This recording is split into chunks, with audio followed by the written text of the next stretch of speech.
I love that idea that you have stars in you, bright, vibrant stars. But if you let self-doubt get in the way, if you wear those nasty lenses, you won't see them. So take them off and see how bright the sky is. I was basically a target for bullies, and I was bullied severely for years. And something happens to you when everything you do is fuel for ridicule or mockery.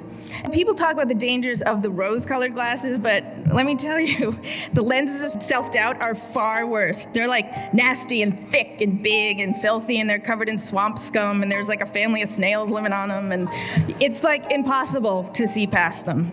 And were it not for my loving family who's here today, brushing out my tangled hair and fostering a love of books and drawing and creating, I'm not sure what I would have done.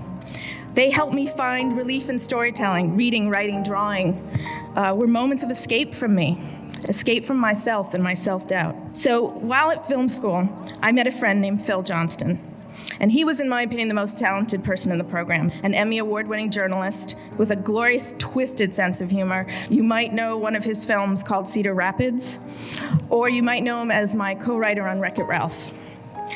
Anyway, back in grad school, he thought I was good enough to work with. Again and again and again, he kept asking to work with me, and I kept thinking, gosh, why? What about me? This doesn't seem right. I mean, I can't be good enough. And he said, I'm going to stop you right there. And I'm going to make you promise me something. And that promise would change my life. He said, you can be insecure if you want, but just promise me to leave it out of your work. Just know you're good enough and move on. And I promised him I would. 6 months later, I had my 2 film options, my first paycheck as a screenwriter. A year later, we were writing Wreck-It Ralph. And then came Frozen. So while I stand before you, I am that not perfect. Maybe I am enough.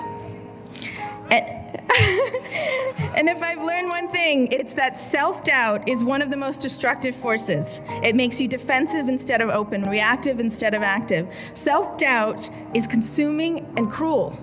And my hope today is that we can all collectively agree to ban it. Think about it. How many hours do you spend analyzing yourself? Your looks, your hair, too thin, too short, too fat, too curly? How much time do you spend being disgusted with yourself, cringing over the dumb thing you said, or worrying you won't get a date because while you are hilarious in your head, when you speak it sounds like tax code? Think about all the crazy ways you feel different from everyone else. And now take the judgment out of that. And what you are left with is such a wholly dynamic, one-of-a-kind character, the kind that could lead an epic story. And now think to the moments of your life when you forgot to doubt yourself. When you were so inspired that you were just living and creating and working. Pay attention to those moments because they're trying to reach you through those lenses of doubt and trying to show you your potential. When you are free from self-doubt, you fail better because you don't have your defenses up and you can accept criticism and listen. When you believe in yourself, you succeed better. Hours spent doubting, questioning, fearing can be given over to working, exploring, and living. You will still fail a lot. In fact, there will be people who will say to your face, that is not good enough. And I still get that. But just don't make it about you. If you can learn to not take it personally, you will be able to listen to the constructive criticism and find it inspiring. It might motivate you and show you that you are capable of far more than you ever imagined. If the first draft of Frozen was the one we made, if I had been too insecure and defensive to listen to the notes and criticisms and wasted my time trying to prove I was good enough instead of doing what the film needed, it wouldn't be Frozen and I wouldn't be standing here for sure. The thing is, if you accept that who you are is enough, you become the biggest participant in making your work and even your relationships better. So, what do you say? Can we ban self-doubt, please? Yes? Did you have your stars out?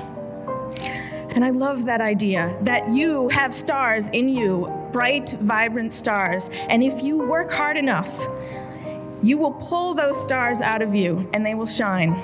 You might have those stars, but if you let self-doubt get in the way, if you wear those nasty lenses, you won't see them. So take them off and see how bright the sky is. You are enough, and dare I say, more than enough. Thank you. Congratulations.